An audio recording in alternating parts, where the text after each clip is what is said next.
All right. Good morning, good evening, good afternoon, good whatever it is at the time of you watching this video. David Feldman-Makrias here. And today we're going to go over inbox management. First thing I'm going to go over is, well, I'm going to show you my actual email inbox, which has a lot of private information, delicate information, and hopefully I blurred all the essentials out that are needed. But I wanted to create this video as a video series too, with future videos in mind, of how we can more effectively manage our email inbox. Plus, are there ways we can, save efficiency, save time, and even train maybe someone to manage my own inbox someday? So I wanted to showcase how I manage it, at least now. A lot of stuff, like I said, blurred out. But this is my inbox this morning. It currently is March 12th, 2024. And I'm looking at, it's actually a pretty light inbox day. I only have 22 emails now, which is really pretty light. But here's the thing. I have 22 unread emails, and I have automatic filters set up in my inbox for very specific reasons. The main filtering that I use is that if anybody emails me directly and doesn't carbon copy me, it goes directly into my unreads. Okay. Unreads go there. The next biggest thing is if anybody carbon copies me, CC me, or BCC me, it actually goes into a separate organization where all CC'd, right? And that way I could see what is in there, so on and so forth. So again, and this is training people to say, okay, should I email him or should I CC him? Because how I look at my CCs are, okay, I just need to review that information. I'm not going to review that information often, as often as I look at my unreads. I may look at CCs every other day or sometimes every third day if I can help it, but sometimes every day too. But I definitely look at it a lot less than my unreads, right? And I look at my unreads first, always.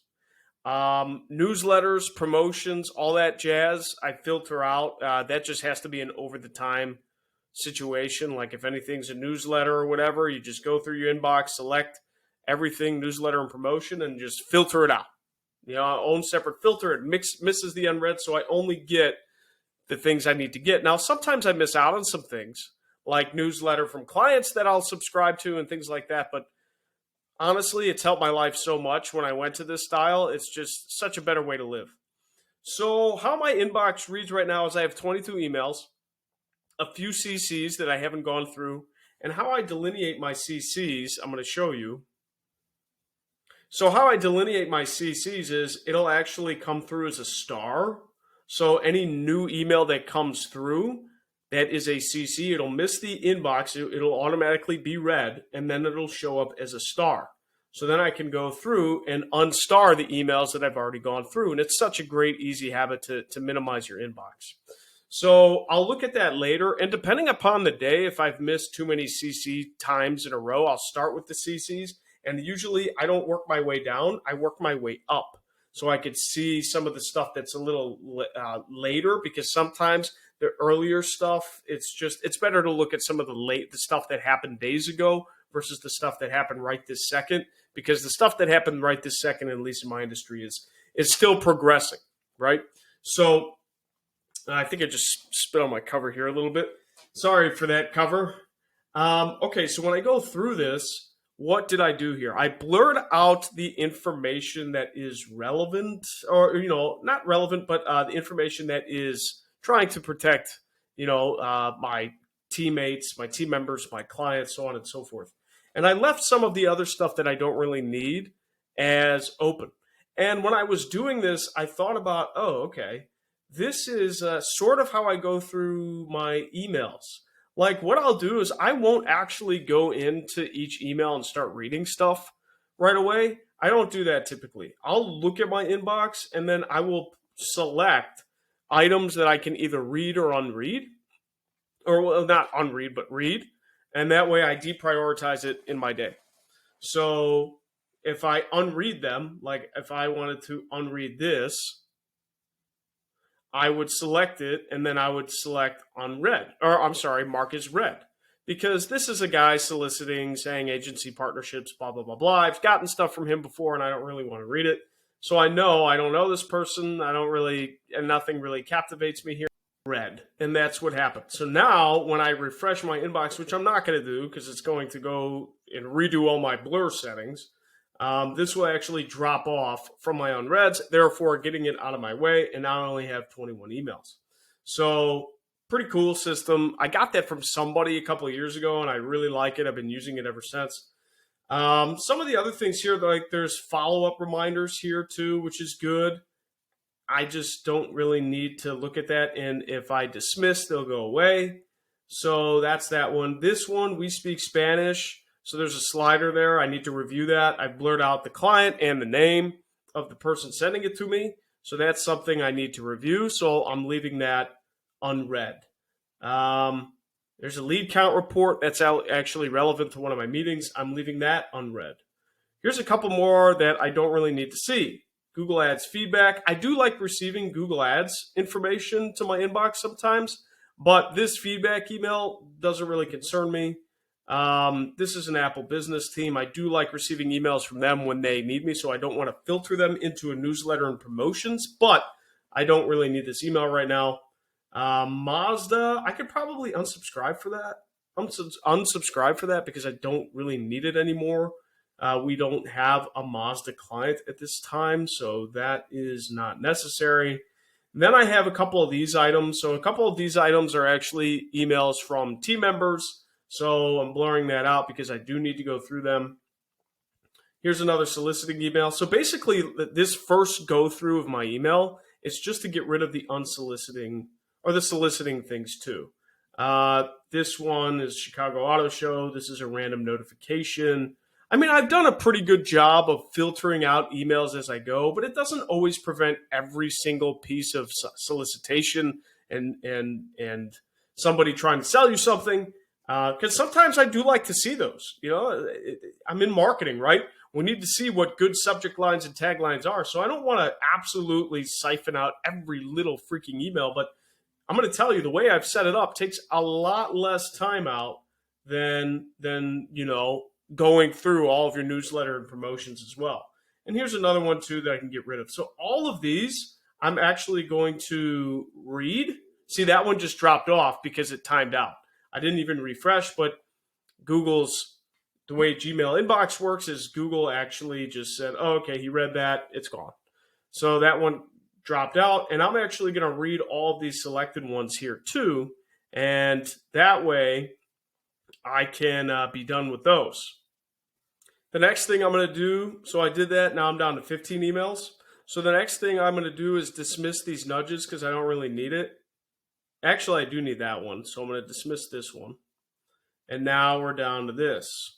So then what I'm going to do is I'm actually going to unsubscribe from this piece right here. So I tried to actually unsubscribe from this, but here's the thing. I don't want to receive stuff from Mazda MKC, but I do want to receive stuff from Ansira, so I'm a little bit hesitant on getting rid of this email. So I'm actually just going to mark it as read, and I'm just going to ignore it. I don't get a lot of these anyways. But I do want to receive some things from Ansira because that's a compliance department for automotive, and some emails are actually worth getting. So I'm not going to unsubscribe to this one per se. All right, so now I'm back to my inbox, and I have 14 emails to go through. So again, the first thing I do, unread, CC'd. I'm going to go through all my unreads first. The first priority for the unreads is get rid of the crap, the stuff I don't need, the nudges I don't need. So now I'm looking at the most important stuff, at least for my day, to respond to. So here's really what we have. Here are the groups of emails that we have, and I'm actually going to write these down because this is going to help teach and digest how I at least prioritize my emails and how you can too.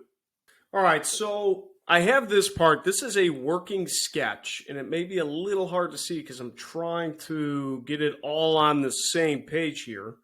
But here's my initial email priority rules. And here, they may be subject to change as we move on with this, but I think it's helpful, at least in this instance. So what we're looking at is I usually prioritize by the following. I didn't even realize I did this until I started thinking about how my brain processes emails. But I first do it by sender.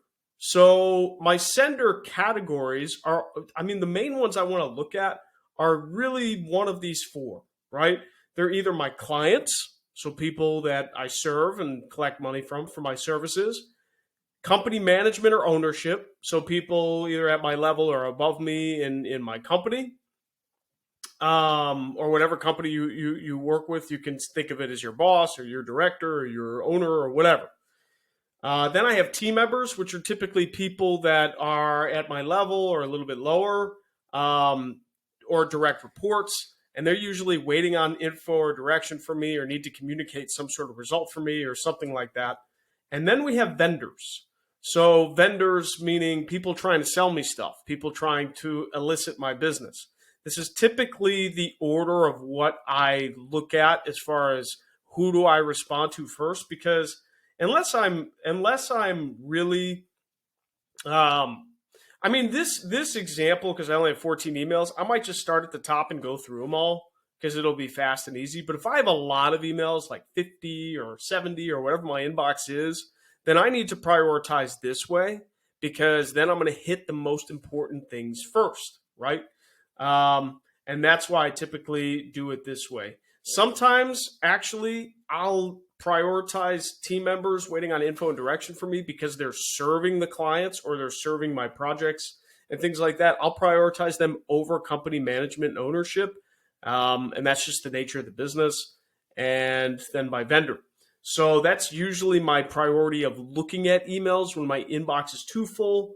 Otherwise, so I'm going to say email priority rules, how to sort inbox priority if you have over 50 unreads, and if you have, I'm going to say, over 25 plus unreads with limited time. So if I have 25 emails or more unread and I have a very limited time, like 5 minutes, to go through as much info as possible, I'm going to prioritize this way.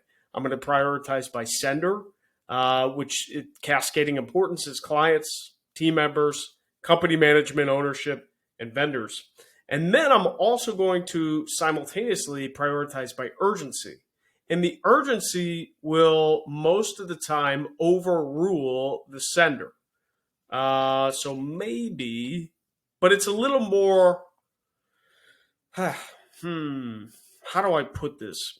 Urgency is a little more like, this is pretty cut and dry. Urgency is more of a feel thing. So how do we quantify that? So by urgency, meetings that day. So if I have any priorities or anything that attains to that day, I'm going to look at those emails first.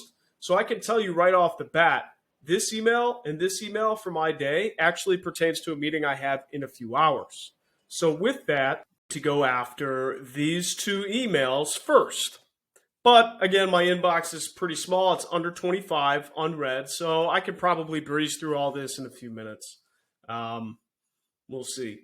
So some other emails too. I got some team member emails here for other approvals and things. I should just go through all of that. Emails from myself, because I like to use my inbox to take some personal notes, especially when I'm in the car or something like that. Just on this call, I'm getting a couple of CC'd emails, but notice it didn't go to my unreads because I just need to know about it, but I don't necessarily need to do anything about it. So this email I just got right here, that's actually from a client. And that is something I just need to know about. I don't have to do any actionable item. I just need to read it. And that's how I delineate really my unreads and CC'd. I'll put that as part of my notes here too. And maybe I'll put it like other notes. Unreads, stuff I need to do. CC's, stuff I need to know. Typically not urgent. Sometimes I do miss a few things, but the world doesn't fall apart. Nothing's perfect. Urgent and not urgent in this unreads. So yeah, that is the first installment of going through your inbox. So to recap, I would say we utilize these email priority rules in tandem. I would recommend highly to sort inbox by the following, where unread, stuff I need to do, urgent and non-urgent. Then you have CC'd. And then this is, I will say, already marked as read. So again, it goes out of your main priority list. It looks like I only received 20 some emails at the start of this video. I guarantee you, if I look at my newsletter and promotions and all my emails, because there is a setting where I can see all my inbox, read and unread and CC'd, I'll probably have 100 emails every day just to wake up to. And I'll get a heck of a lot more, which is not, I bet people have way more than that, but it's just how you filter things, right? So sort inbox by the following. I'll say unreads, CC's, or CC'd, and then filter promotion. I'll say filters, other filters like newsletter promotional. The newsletter promotional is just anything with an unsubscribe I filter over there. And I do miss some things on that one, but really they're not that urgent. So, and you can make exceptions to rules too in inbox filtering. It doesn't have to be just Gmail. It could be Outlook too. Those are really the two big ones. So yeah, that's at least the first installment, everybody. I hope this was helpful. Let me know in the comments if you thought this was helpful or you'd like me to go through anything else. And then I will be updating how I actually respond to team members, clients, and key stakeholders, vendors, and company management in future videos. Thank you so much. David Feldman-Makrias. Talk to you soon.